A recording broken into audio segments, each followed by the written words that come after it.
ఆ రోజు పేపర్లో ఈ న్యూస్ చూసినప్పటి నుంచి నేను తట్టుకోలేకపోతున్నాను. ప్రాణానికి ప్రాణంగా ప్రేమించిన నా పల్లవిని నేను చంపేస్తానా? నూరేళ్లు కలిసి బతకాలని కలలు కన్నావు. నా పల్లవిని నా చేతులతో నేనే చంపుకుంటానా? ఎంత కోపంగా ఉందో అంతకంటే ఎక్కువ బాధగా ఉంది.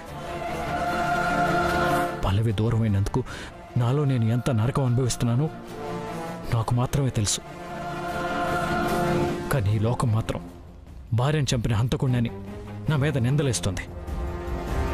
దీనంతటికీ కారణం ఆ రాక్షసి.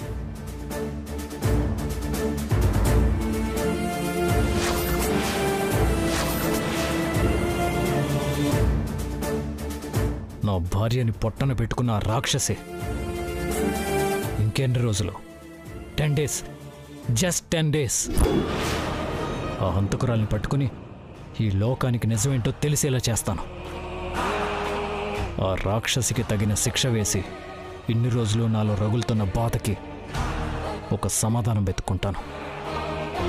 10 days, జస్ట్ 10 days.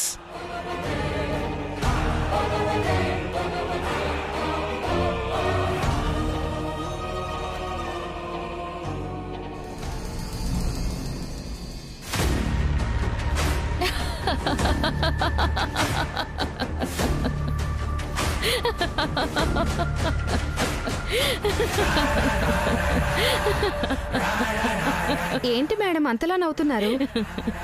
శత్రువు మీద పగ తీర్చుకోబోతుంటే పట్టలేనంత సంతోషంగా ఉంటుంది కదా. మీరేం మాట్లాడుతున్నారో నాకు అర్థం కావట్లేదు మేడం. నిన్న మీడియా వాళ్ళని తీసుకెళ్ళి నేనిచ్చిన సడన్ షాక్ దెబ్బకి ఆ కార్తిక్ గడికి దిమ్మ తిరిగిపోయింది. నిప్పుల్లో పడ్డ కోడిలా గిలా గిలా కొట్టుకున్నాడు. మీడియా వాళ్ల ప్రశ్నలకి ఏం సమాధానం చెప్పాలో అర్థం కాక 15 రోజుల్లో పల్లవి చావుకి కారణమైన హంతకుణ్ణి పట్టుకుంటానని, లేదంటే పోలీస్ ఆఫీసర్గా రిజైన్ చేసి పల్లవి చావుకి తనే కారణమని ఒప్పుకుంటానని ఛాలెంజ్ చేశాడు. నా కూతురి ప్రాణాలు తీసింది వాడు, వాడి కుటుంబమే అయినప్పుడు ఇంకా హంతకుల్ని ఎలా పట్టుకుంటాడు? సరిగ్గా 15 రోజుల్లో వాడి నట్టింట్లో కూర్చుంటాను.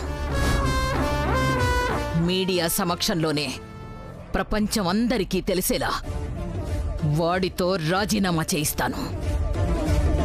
నా కూతురి చావుకి ఆ కార్తిక్ కృష్ణే కారణమని వాడంతట వాడే ఒప్పుకునేలా చేస్తాను.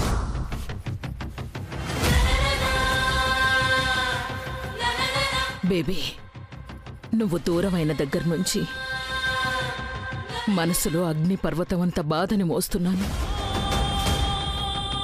ఈ కడుపు కోతని భరించలేక నిద్రలేని రాత్రులు గడుపుతున్నాను. నిన్ను నాకు దూరం చేసిన ఆ కార్తీక్ కృష్ణ మీద ప్రతీకారం తీర్చుకునే రోజు ఎప్పుడొస్తుందా అని 4 ఏళ్లుగా ఎదురు చూస్తున్నాను. వచ్చేసింది బేబీ. వాడి మీద ప్రతీకారం తీర్చుకునే రోజు వచ్చేసింది.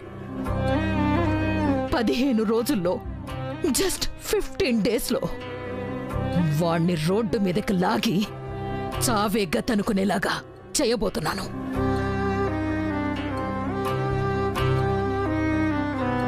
నీ ఆత్మకి శాంతి కలిగించబోతున్నాను.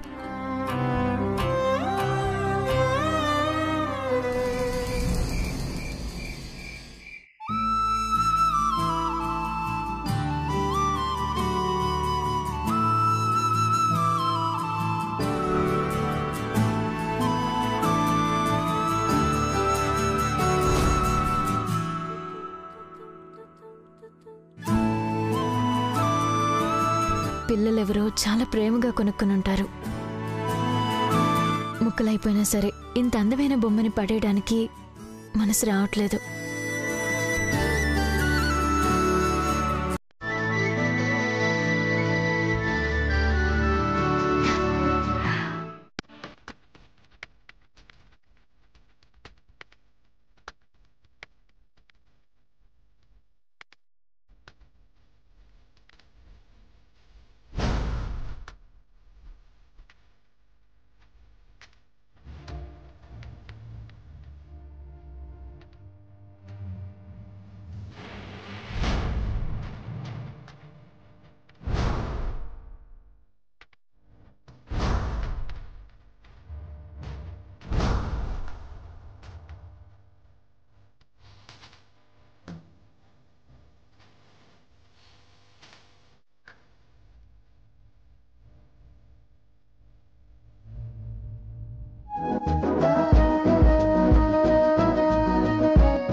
So cute.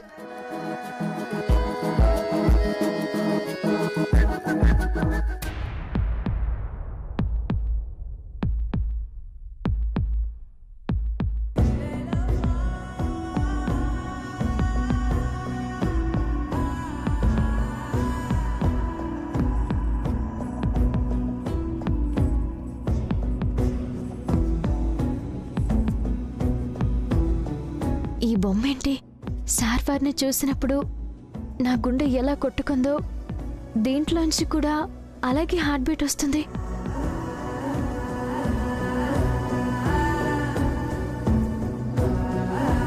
చూస్తుంటే ఈ హార్ట్ బీట్లన్నింటికీ ఏదో కనెక్షన్ ఉన్నట్టు అనిపిస్తుంది.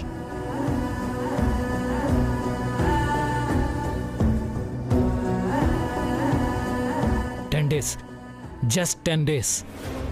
ఆ హంతకురాల్ని పట్టుకుని ఈ లోకానికి నిజమేంటో తెలిసేలా చేస్తాను.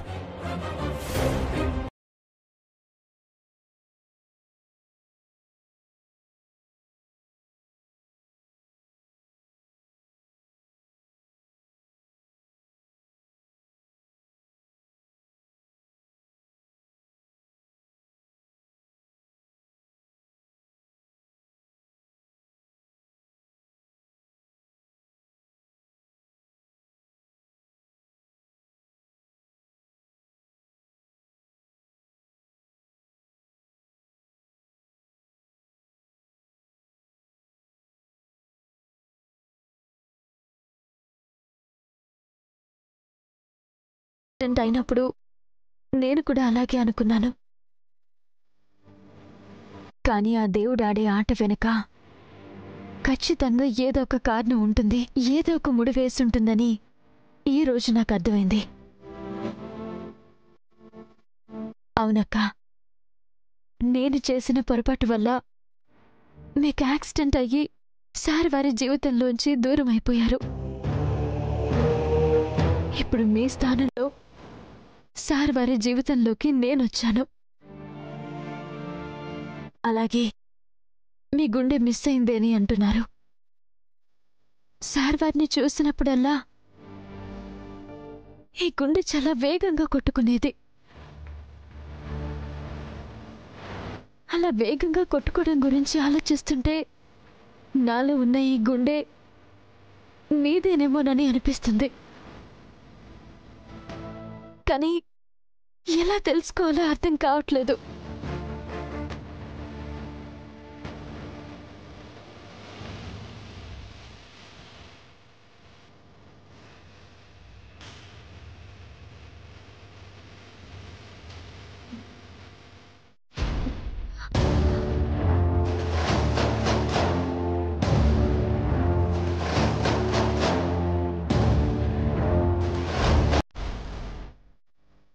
ఏంటండి అలా చూస్తున్నారు?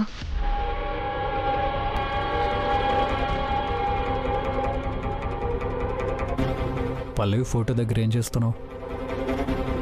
ఏం లేదు, ఊరికే చూస్తున్నానండి, అంతే.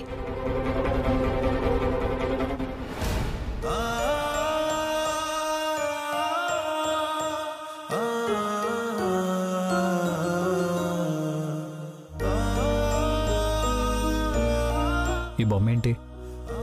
ముక్కలైపోయింది కదా, సెట్ చేశాను.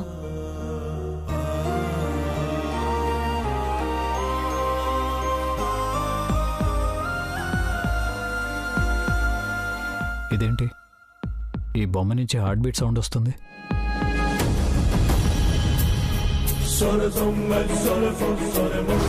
ఏంటి సార్, ఎందుకంత షాక్ అవుతున్నారు? పోస్ట్ మార్టం చేసే టైంలో పల్లవికి అసలు గుండె లేదని రాసుంది.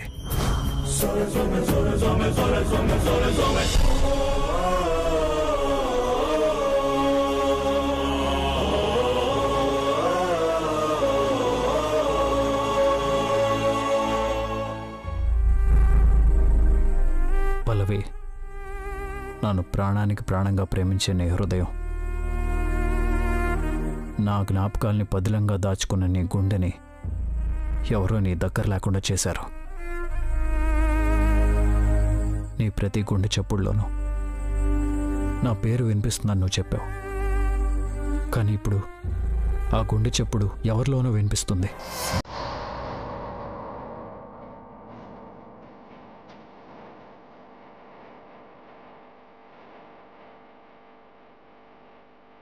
తెలుసుకుంటాను పల్లవి, మీ గుండె ఎలా మిస్ అయిందో, ఎవరికి చేరిందో, ఎలా చేరిందో, ఎందుకు చేరిందో అన్నీ తెలుసుకుంటాను.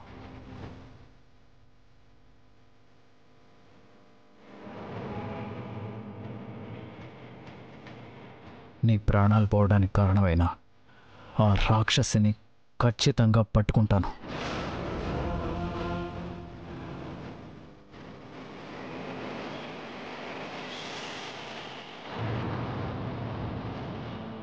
అక్క, ఈ గుండె మీదే అని నా మనసు చాలా బలంగా చెప్తుంది.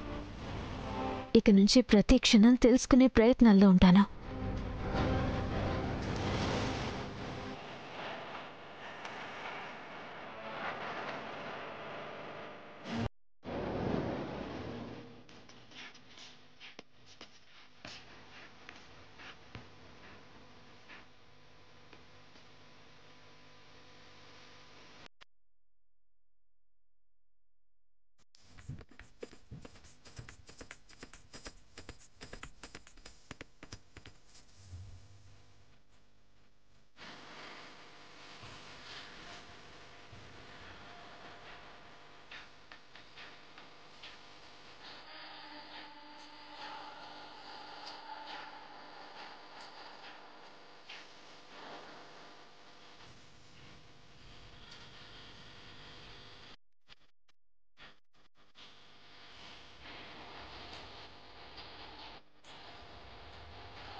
అమ్మా తులసిమ్మ తల్లి, ఆయన కళ్ళల్లో నేను వెలుగులు చూడాలి.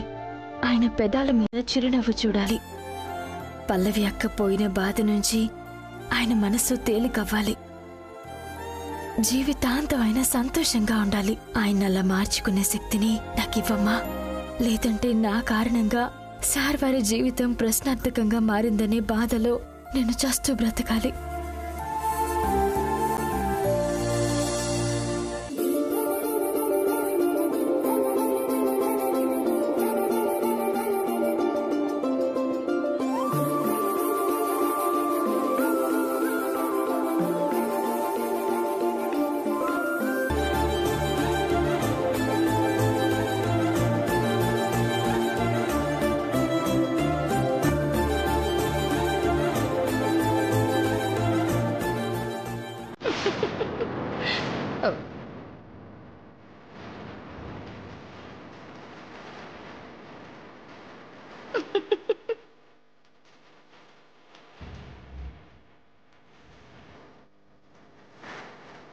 అగ్గిపుల్ల వెలిగించడానికే అష్ట కష్టాలు పడుతుంది.